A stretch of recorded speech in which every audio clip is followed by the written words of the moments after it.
Oke, baiklah. Bismillahirrahmanirrahim. Assalamualaikum warahmatullahi wabarakatuh.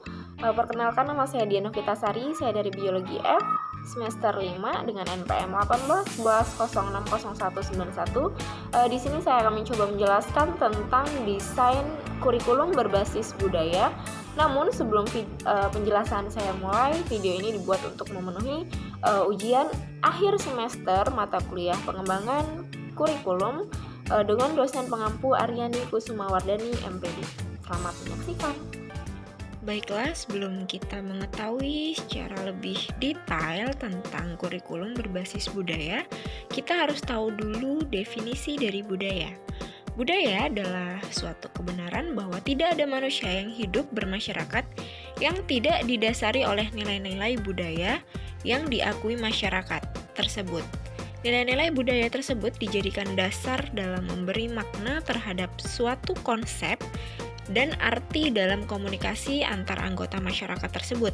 Posisi budaya yang demikian penting dalam kehidupan masyarakat mengharuskan budaya menjadi sumber nilai-nilai dari pendidikan budaya dan karakter bangsa. Selanjutnya ada hakikat budaya dalam pendidikan. Nah, pada hakikatnya pendidikan merupakan proses budaya.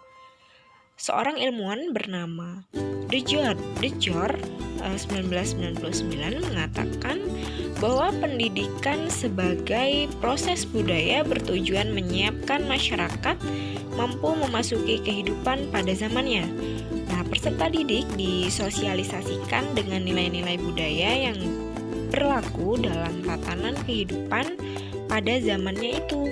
Oleh karena itu, pendidikan berlaku bagi semua orang dan terjadi sepanjang masa. Kemudian budaya juga dikatakan sebagai pembentuk karakter bangsa. Nah, istilah karakter merujuk pada ciri khas, perilaku khas seseorang atau kelompok, kekuatan moral atau reputasi. Dengan demikian, karakter adalah evaluasi terhadap kualitas moral individu atau berbagai atribut termasuk keberadaan kurangnya kebijakan seperti integritas, keberanian, ketabahan, kejujuran, dan kesetiaan, perilaku atau kebiasaan yang baik.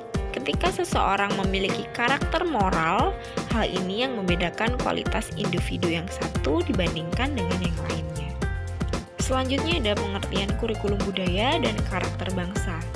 Nah, budaya sudah dikatakan adalah nilai moral, norma, dan keyakinan, pikiran yang dianut oleh suatu masyarakat atau bangsa dan mendasari perilaku seseorang sebagai dirinya, anggota masyarakat, dan warga negara. Budaya mengatur perilaku seseorang mengenai suatu yang dianggap benar, baik, dan indah. Selanjutnya, karakter adalah watak yang membentuk dari nilai moral dan norma yang mendasari cara pandang, berpikir, sikap, dan cara bertindak seseorang, serta yang membedakan dirinya dari orang lain. Nah, karakter bangsa terwujud dari karakter seseorang yang menjadi anggota masyarakat tersebut. Kemudian ada kurikulum budaya dan karakter bangsa. Nah, kurikulum budaya dan karakter bangsa adalah kurikulum yang mengembangkan nilai-nilai budaya dan karakter pada diri peserta didik, sehingga menjadi dasar bagi mereka dalam berpikir, bersikap, bertindak, dan dalam mengembangkan dirinya sebagai individu, anggota masyarakat, dan warga negara. Nilai-nilai budaya dan karakter bangsa yang dimiliki peserta didik tersebut menjadikan mereka sebagai warga negara Indonesia yang memiliki kekhasan dibandingkan dengan bangsa-bangsa lainnya. Kemudian, apa sih yang dimaksud dengan kurikulum berbasis budaya?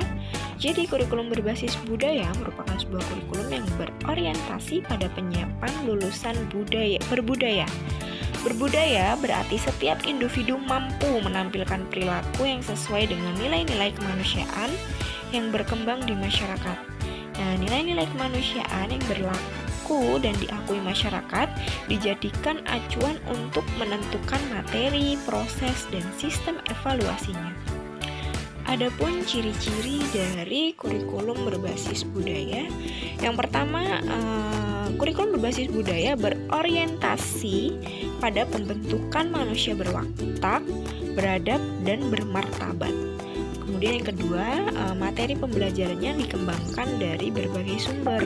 Selanjutnya, ketiga, menekankan pada pembudayaan segenap potensi peserta didik. Kemudian yang terakhir, sistem penilaiannya menekankan dimensi proses dan hasil. Selanjutnya ada tahap-tahap dalam pengembangan kurikulum berbasis budaya. Yang pertama ada perencanaan. Nah, apa itu perencanaan? Perencanaan adalah sebuah kegiatan pokok yang dilakukan pada tahap ini adalah merancang dan mengembangkan silabus yang merupakan panduan penyelenggaraan kegiatan pembelajaran. Perencanaan harus disusun secara matang sehingga dapat diimplementasikan ke dalam peserta didik. Peserta didik harus benar-benar memahami tentang rencana penggunaan kurikulum berbasis budaya tersebut. Cara ini dapat ditempuh dengan mengadakan sosialisasi di sekolah yang akan menggunakan kurikulum berbasis budaya.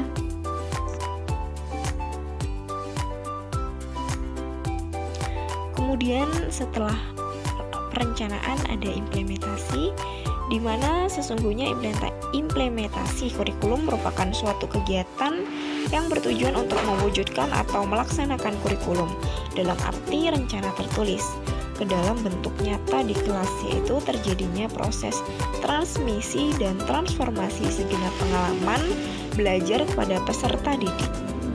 Selanjutnya ada dua pola penerapan kurikulum berbasis budaya.